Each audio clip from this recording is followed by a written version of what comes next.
नमस्कार, द्वीप दर्पण में आप सभी का स्वागत है। आइए एक नजर डालते हैं आज के मुख्य अंश पर। मुख्य सचिव ने किया school infrastructure monitoring system portal को लॉन्च। निकोबार में कुपोषण मुक्त जिला अभियान का वर्चुअली हुआ शुभारंभ और एक दिवसीय हिंदी कार्यशाला आयोजित। अब द्वीप दर्पण विस्तार से। मुख्य सचिव केशव चंद्र ने कल सचिवालय के सम्मेलन हॉल में school infrastructure monetary system portal launch किया। इस अवसर पर आयुक्त सह सचिव शिक्षा दिलराज कौर, शिक्षा सचिव एल कुमार तथा प्रशासन के अन्य अधिकारी मौजूद रहे। यह वेब पोर्टल शिक्षा विभाग को प्रत्येक स्कूल के आधारभूत संरचना विवरण की वास्तविक समय के आधार पर निगरानी करने में सक्षम बनाएगा। इन आंकड़ों का उपयोग प्रत्येक स्कूल की कमी को पूरा करने और स्कूलों के सुचारू संचालन के लिए स्थिति की कुशलतापूर्वक निगरानी करने के लिए किया जाएगा। इस वेबसाइट में क्लस्टर अपने फीडर स्कूलों के वर्तमान आधारभूत संरचना का विवरण दर्ज कर सकते हैं और आवश्यकता या कमी के खिलाफ मांग प्रस्तुत कर सकते हैं। पोर्टल में घटक की 3 श्रेणियों की निगरानी की जाती है। निगरानी क्लस्टर स्तर, क्षेत्रीय स्तर, राज्य स्तर और प्रशासन स्तर पर की जा सकती है। जब मांग पूरी हो जाती है तो सभी मांगों और उसकी पूर्ति पर नजर रखने के लिए पोर्टल में मांग की स्थिति को अपडेट किया जा सकता है। पोर्टल पर सिविल कार्यों से संबंधित सभी विवरणों की निगरानी भी की जाती है।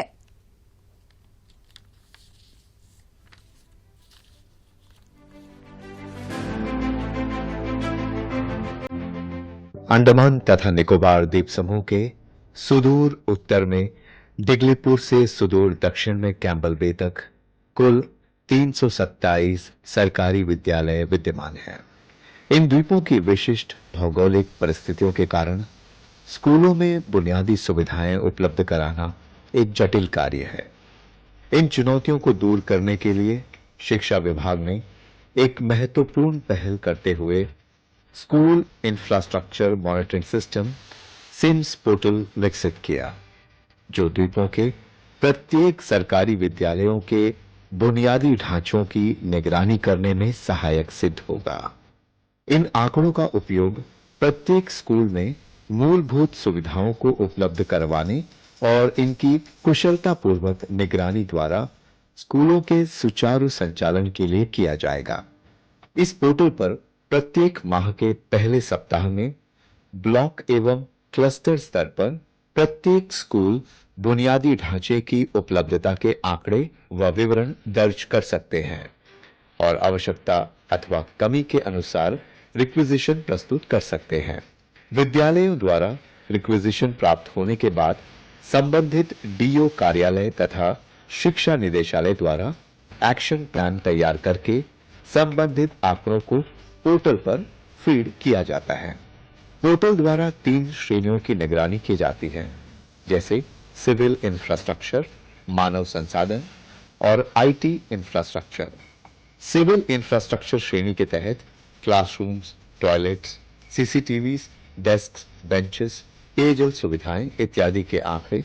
मानव संसाधन श्रेणी के तहत विद्यालय प्रमुख और सभी श्रेणी के शिक्षकों की आवश्यकताएं तथा आईटी इंफ्रास्ट्रक्चर के तहत कंप्यूटर उपकरण, बायोमेट्रिक अटेंडेंस प्रणाली आदि का विवरण उपलब्ध है।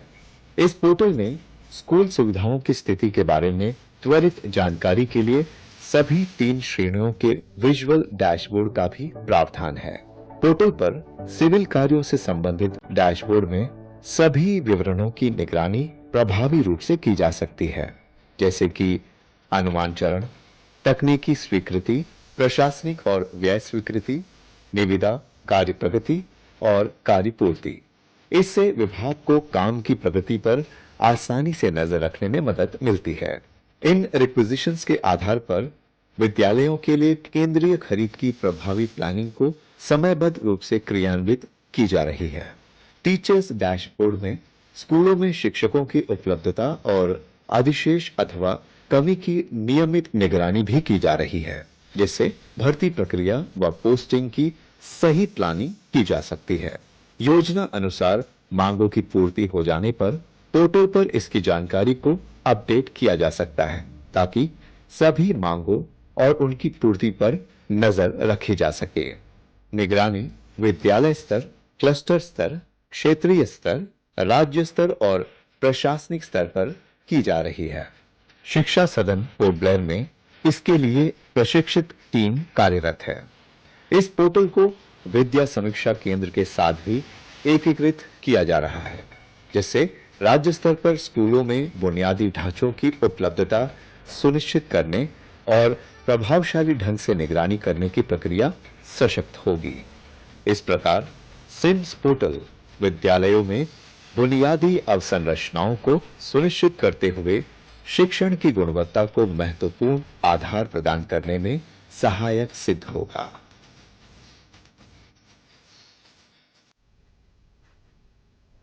एक ऐतिहासिक कार्यक्रम में अंडमान तथा निकोबार प्रशासन के मुख्य सचिव केशव चंद्र ने कल निकोबार में कुपोषण मुक्त जिला अभियान का वर्चुअली शुभारंभ किया, जो इस क्षेत्र में कुपोषण को मिटाने की दिशा में एक महत्वपूर्ण कदम है। इस महत्वाकांक्षी कार्यक्रम का उद्देश्य अगले 3 महीनों के भीतर तीव्र कुपोषण के 0 मामलों को प्राप्त करना है, जो बाल कुपोषण से निपटने के लिए एकीकृत प्रयासों को दर्शाता है। मुख्य सचिव ने कुपोषण मुक्त निकोबार पहल की सहयोगात्मक प्रकृति को अन्य क्षेत्र के लिए अनुकरणीय मॉडल के रूप में उजागर किया। कार्यक्रम के शुभारंभ के दौरान मुख्य सचिव ने कहा कि यह कार्यक्रम बच्चों के भविष्य के लिए सामूहिक प्रतिबद्धता का प्रतिनिधित्व करता है। उन्होंने कहा, एक साथ काम करके सामुदायिक संसाधनों का लाभ उठाकर और समन्वित स्वास्थ्य और पोषण रणनीतियों पर ध्यान केंद्रित करके कुपोषण को खत्म करने में एक ठोस बदलाव ला सकते हैं। निकोबार जिले की उपायुक्त ज्योति कुमारी ने निकोबार जिले में कुपोषण को खत्म करने की दिशा में एक महत्वपूर्ण कदम के रूप में कुपोषित बच्चों को तत्काल पोषण सहायता प्रदान करने के महत्व पर प्रकाश डाला। लॉन्चिंग समारोह में जनजातीय परिषद, स्थानीय अधिकारी, सामुदायिक नेता, PRI और विभिन्न क्षेत्र के प्रतिनिधि शामिल हुए। राजभाषा विभाग, गृह मंत्रालय, भारत सरकार, नराकास की द्वीप समूह इकाई द्वारा पोर्ट ब्लेयर स्थित अंडमान लक्षद्वीप बंदरगाह संकर्म के सम्मेलन कक्ष में आज सुबह 1 दिवसीय हिंदी कार्यशाला का आयोजन किया गया।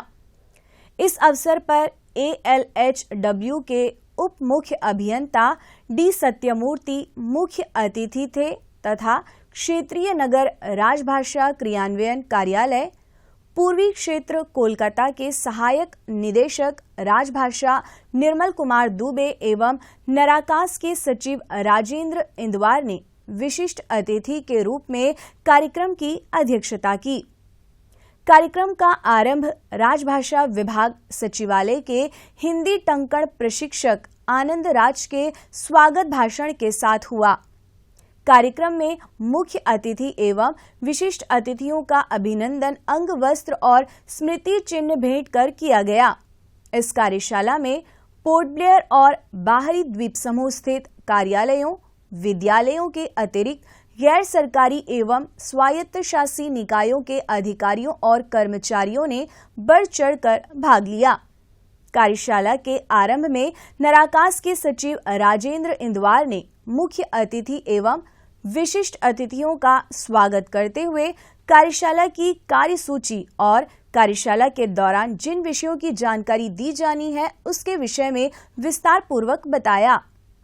नगर राजभाषा कार्यान्वयन समिति पोर्ट ब्लेयर, हम अक्सर एक कोशिश करते हैं समय समय पर कि हम ऑनलाइन हिंदी कार्यशाला का आयोजन करें और करते भी हैं।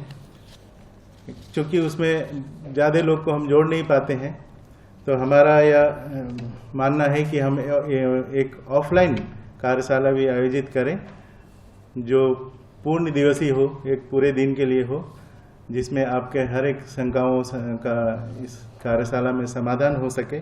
इसलिए हमने इस कार्यशाला को आयोजन करने के बारे में सोचे और आज इस कार्यशाला का हम आयोजन कर पाए। बात यह है कि जैसे कोई रिपोर्ट तैयार करने के लिए जिस कर्मचारी या अधिकारी को सौंपा जाता है, यदि उन्हें सही जानकारी नहीं होगी तो उन्हें इसमें भरने में दिक्कत होगी। तो यदि आप लोग यहाँ उपस्थित हैं जो भी हिंदी से जुड़े काम करते हैं और हिंदी तिमाही प्रगति रिपोर्ट यदि आपको भरने में दिक्कत होती है तो वो शंका भी यहाँ दूर की जाएगी। हिंदी में काम करने के लिए एक ऐप डेवलप किया हुआ है, उपलब्ध है, ई-टूल्स, जिसमें कंठस्थ 2, अनुवादिनी ऐसे ऐप है जिनका आप प्रयोग करके आसानी से हिंदी में काम कर सकते हैं। कार्यशाला में उपस्थिति को संबोधित करते हुए क्षेत्रीय नगर राजभाषा क्रियान्वयन कार्यालय पूर्वी क्षेत्र कोलकाता के सहायक निदेशक राजभाषा निर्मल कुमार दुबे ने राजभाषा के क्रियान्वयन में बाधा उत्पन्न करने वाली मानसिकताओं एवं अवरोध उत्पन्न करने वाले तथ्यों के बारे में विस्तार पूर्वक जानकारी प्रदान की।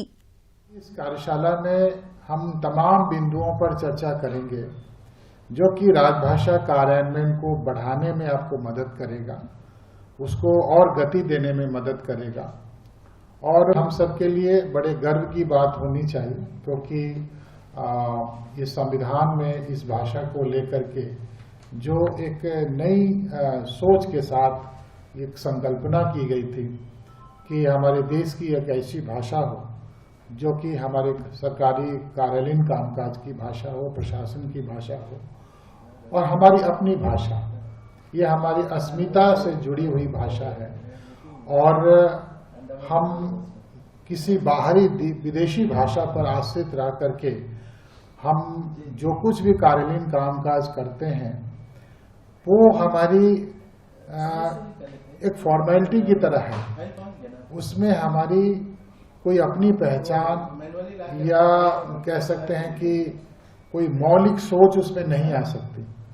अगर आपको कहा जाए कि किसी विषय को आप अपनी भाषा में सोचिए तो वो जो सोच निकल करके आएगी वो मौलिक सोच होगी, उसमें किसी का अनुकरण या किसी का नकल करना नहीं होगा, क्योंकि वो आपका अंदर का एक सृजनात्मक सोच होगी।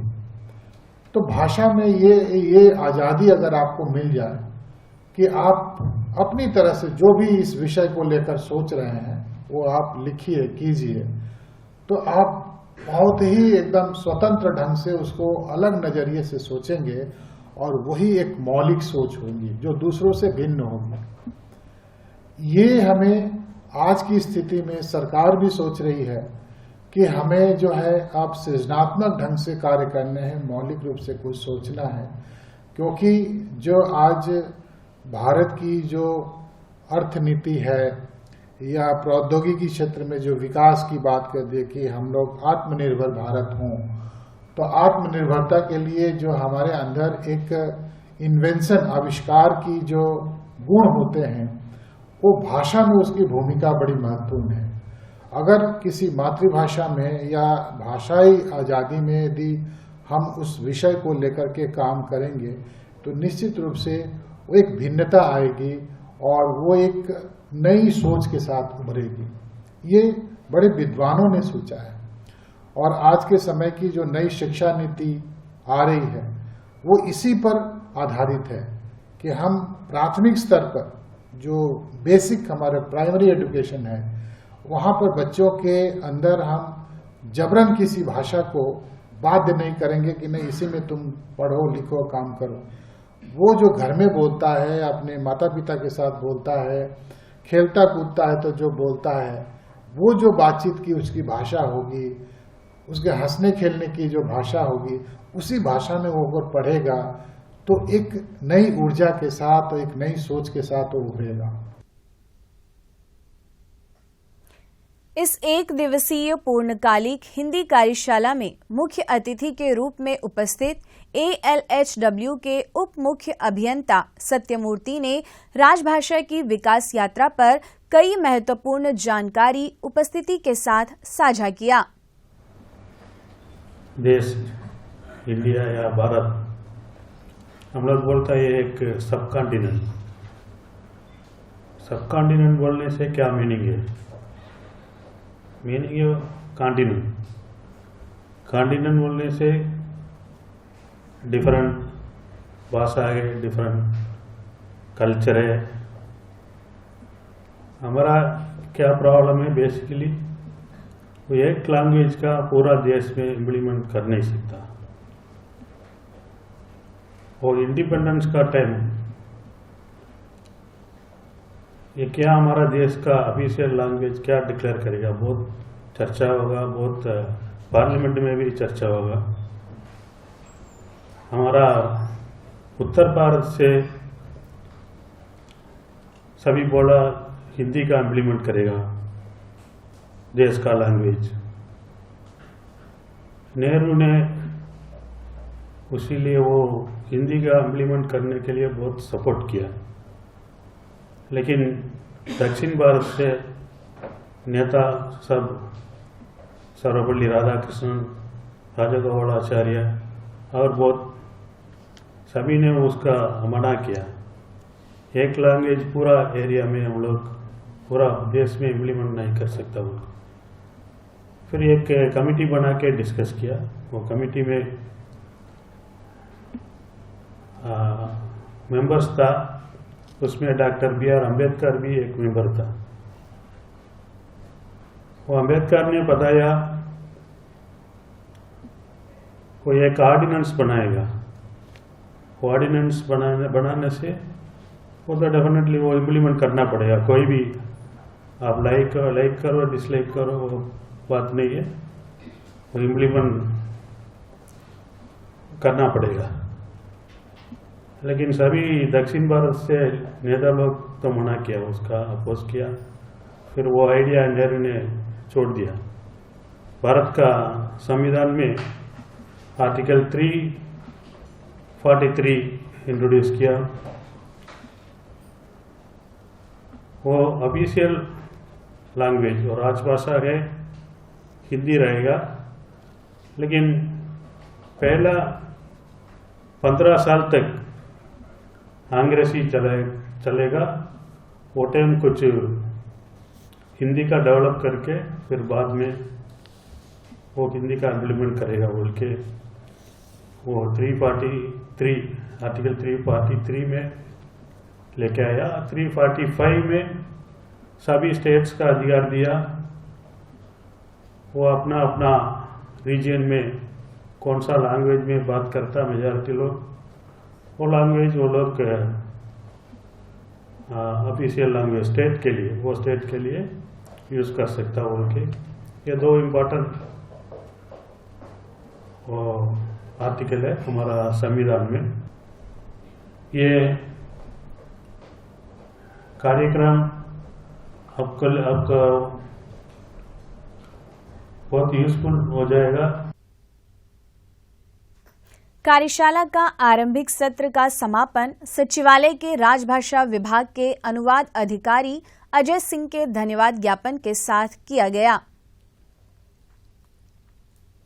दक्षिण अंडमान जिला प्रशासन सामुदायिक स्थलों को संरक्षित करने और सार्वजनिक संपत्ति के वैध उपयोग को सुनिश्चित करने के अपने निरंतर प्रयासों में कड़ी निगरानी रख रहा है और पिछले कुछ दिनों में दक्षिण अंडमान जिले में बेईमान तत्वों द्वारा अतिक्रमण से सरकारी भूमि को वापस दिलाया जा रहा है।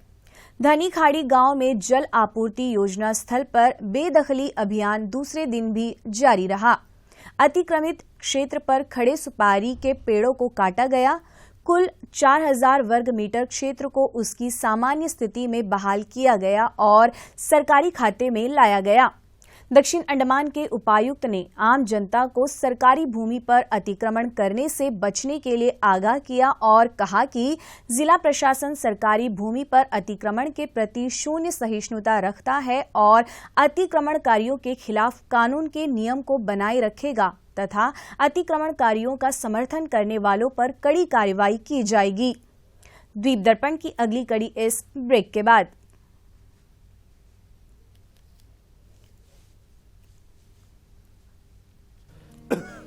आया गया? नहीं पापा। चाची, कब से खांसी है इनको? महीने भर से होगी। टीवी तो चल जाएगा लेकिन टीबी का क्या? 2 हफ्ते से ज्यादा अगर खांसी हो ना तो अपने बलगम की जांच स्वास्थ्य केंद्र में करवाइए। हो सकता है आपको टीबी हो। टीबी? और हमको? किसी को भी हो सकती है, लेकिन 6-8 महीने का इलाज है बस। अगर दवा बीच में रोक दी तो टीबी बिगड़ भी सकती है। बहुत पैसा लग जाएगा। देश के हर सरकारी स्वास्थ्य केंद्र में इसके इलाज और जांच दोनों मुफ्त होती है। आया क्या? आ गया। टीबी हारेगा, देश जीतेगा। द्वीप दर्पण में आप सभी का पुनः स्वागत है। नेहरू युवा केंद्र द्वारा डिगलीपुर में सामुदायिक स्वास्थ्य केंद्र के सहयोग से एक प्रायोगिक शिक्षण कार्यक्रम का आयोजन किया जा रहा है। डिगलीपुर के सामुदायिक स्वास्थ्य केंद्र के मुख्य चिकित्सा अधिकारी डॉक्टर सिद्धा राजू ने मुख्य अतिथि के रूप में कल कार्यक्रम का उद्घाटन किया। यह कार्यक्रम प्रत्येक बैच के लिए 2 महीने तक चलेगा। शिक्षण कार्यक्रम के दौरान प्रतिभागी ओपीडी में प्रवेश और जारी करने, ड्रेसिंग, महिलाओं के लिए प्रसव पूर्व देखभाल आदि में चिकित्सा कर्मचारियों की सहायता कर रोगियों की सेवा करके विभिन्न चिकित्सा सेवाओं के बारे में जानेंगे। वे वरिष्ठ नागरिकों को चिकित्सा सेवाएं प्राप्त करने में भी सहायता करेंगे। इस अवसर पर डिगलीपुर की डॉक्टर शिप्रा मिस्त्री, डिगलीपुर के नेहरू युवा केंद्र के उप निदेशक सुखरंजन विश्वास भी उपस्थित रहे। द्वीप समूह के छात्रों के लिए शैक्षणिक सत्र 2024-25 के लिए मुख्य भूमि के संस्थानों में आरक्षित विभिन्न व्यावसायिक व तकनीकी एवं गैर तकनीकी पाठ्यक्रमों के आवंटन के लिए आवेदन करने वाले उम्मीदवारों को सूचित किया गया है कि विभिन्न रिक्त सीटों के साथ 13 अगस्त को सुबह 10 बजे से टैगोर राजकीय शिक्षा महाविद्यालय के सभागार में परामर्श आयोजित की जाएगी। सभी इच्छुक उम्मीदवार जिनके नाम विभिन्न पाठ्यक्रमों की अंतिम वरीयता सूची में है, उन्हें सभी शैक्षणिक योग्यता प्रमाण पत्र एवं अन्य दस्तावेजों के साथ परामर्श के समय उपस्थित रहने का निर्देश दिया गया है। विभिन्न पाठ्यक्रमों के रिक्त सीटों को भरने के लिए जवाहरलाल नेहरू राजकीय महाविद्यालय में 12, 13 और 14 अगस्त को दूसरी प्रवेश परामर्श आयोजित की जाएगी। जिन उम्मीदवारों ने इन पाठ्यक्रमों में प्रवेश के लिए ऑनलाइन आवेदन किया है, उन्हें जवाहरलाल नेहरू राजकीय महाविद्यालय में विभिन्न पाठ्यक्रमों से संबंधित अंतः विषय विभागों में परामर्श की तिथि के दिन सुबह 8:30 बजे तक उपस्थित रहने को कहा गया है। उधर महात्मा गांधी राजकीय महाविद्यालय मायाबंदर में विभिन्न यूजी पाठ्यक्रमों में प्रवेश के लिए उम्मीदवारों की श्रेणीवार अंतिम वरीयता सूची ऑनलाइन प्रकाशित की गई है। उम्मीदवारों की काउंसलिंग 12, 13 और 14 अगस्त को महाविद्यालय में होगी। अवैध शराब, IMFL और अवैध गांजा की बिक्री पर कार्रवाई जारी रखते हुए उत्तर व मध्य अंडमान जिला पुलिस ने जंगलों में नियमित छापेमारी और तलाशी अभियान चलाया। जुलाई महीने के दौरान थानाध्यक्ष और अधिकारियों के नेतृत्व में विभिन्न पुलिस स्टेशनों की टीमों ने छापेमारी और बड़े पैमाने पर जंगल तलाशी अभियान चलाया। इन तलाशी अभियानों में लगभग 450 लीटर लेहन और 35 किलोग्राम हंडिया नष्ट किया गया।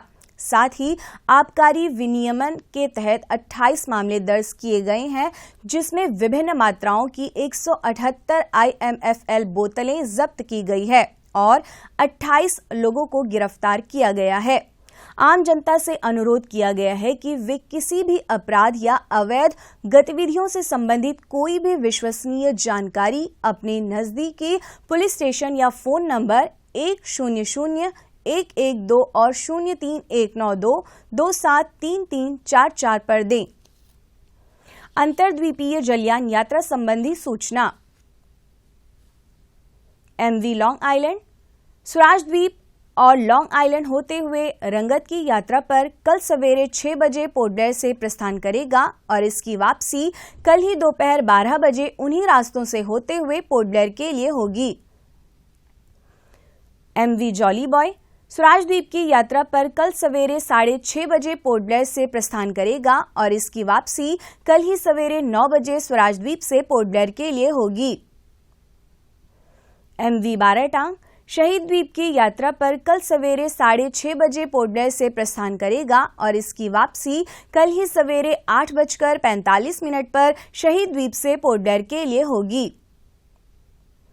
MV छोलदारी शहीद द्वीप की यात्रा पर कल दिन में 11 बजे पोर्ट ब्लेयर से प्रस्थान करेगा और इसकी वापसी कल ही दोपहर 2:30 बजे शहीद द्वीप से स्वराज द्वीप होते हुए पोर्ट ब्लेयर के लिए होगी। MV बारहटांग स्वराज द्वीप की यात्रा पर कल दिन में 11:30 बजे पोर्ट ब्लेयर से प्रस्थान करेगा और इसकी वापसी कल ही शाम 3:30 बजे स्वराज द्वीप से शहीद द्वीप होते हुए पोर्ट ब्लेयर के लिए होगी। MV जॉली बॉय शहीद द्वीप होते हुए स्वराज द्वीप की यात्रा पर कल दोपहर बाद 2:30 बजे पोर्ट ब्लेयर से प्रस्थान करेगा और इसकी वापसी अगले दिन सवेरे 5:30 बजे स्वराज द्वीप से शहीद द्वीप होते हुए पोर्ट ब्लेयर के लिए होगी। सभी जलयानों के यात्रा कार्यक्रम मौसम की स्थिति पर निर्भर होंगे। अंत में मुख्य अंश एक बार फिर। मुख्य सचिव ने किया school infrastructure monitoring system portal को लॉन्च। निकोबार में कुपोषण मुक्त जिला अभियान का वर्चुअली हुआ शुभारंभ और 1 दिवसीय हिंदी कार्यशाला आयोजित। इसी के साथ ही आज का यह द्वीप दर्पण कार्यक्रम यहीं पर समाप्त होता है। नमस्कार।